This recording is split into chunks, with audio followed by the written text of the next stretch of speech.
magandang hapon po sa inyo lahat. Kami po yung mag-aalay ng kanta para sa Panginoon. Amen. The title is, My Redeemer is Faithful and True. Amen? Amen.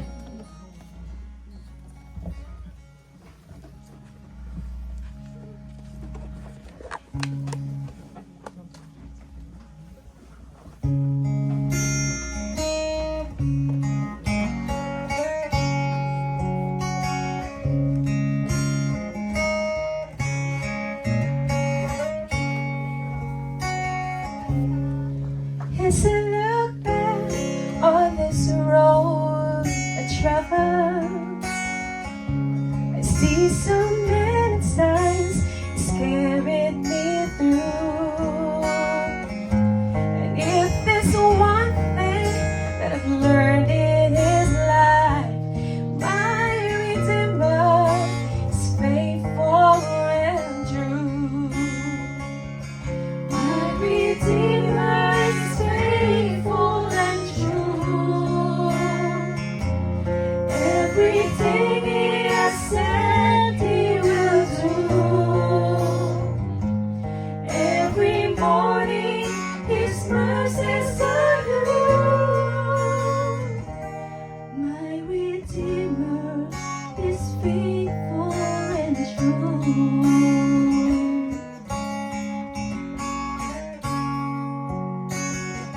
My heart rejoices when I read the promise.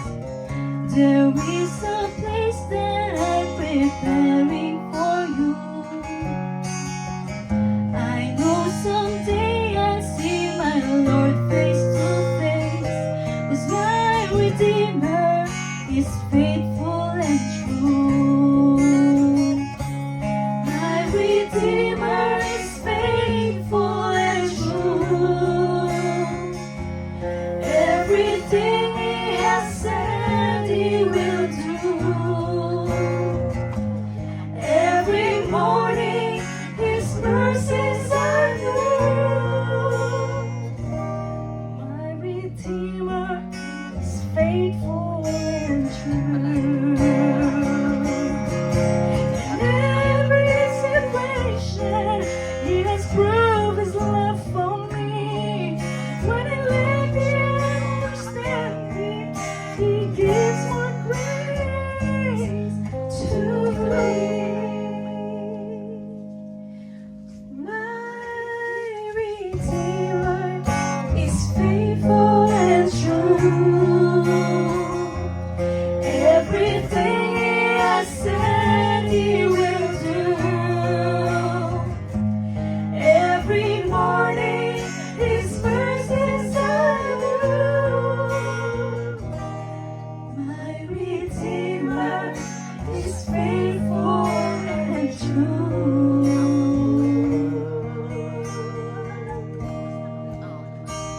Jesus is faithful and true.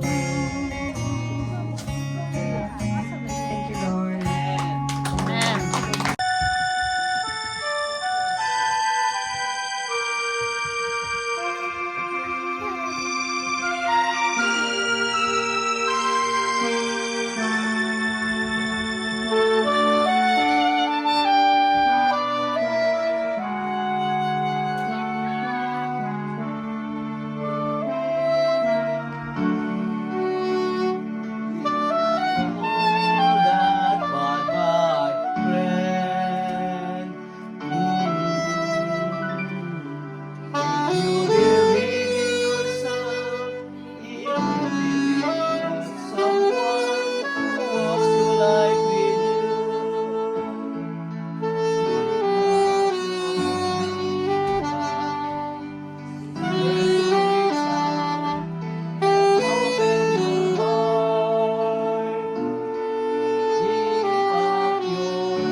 Tayo sa ating mga kasamahan.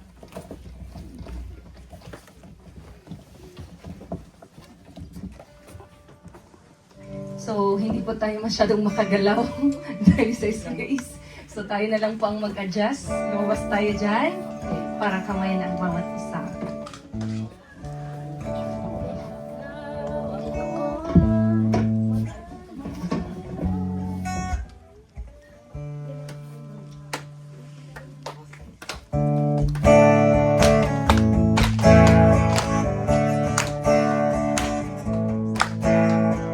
Ikaw ko, mahal niya tayo, kaya't tayo'y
Okay. Nais ko po nga magbigay ng announcement sa bawat isa sa inyo. Ayan. Sa araw nga ito, napangyari na tayo magkaroon ng fellowship at worship service dito sa lugar nito. So tayo nagpapasalamat.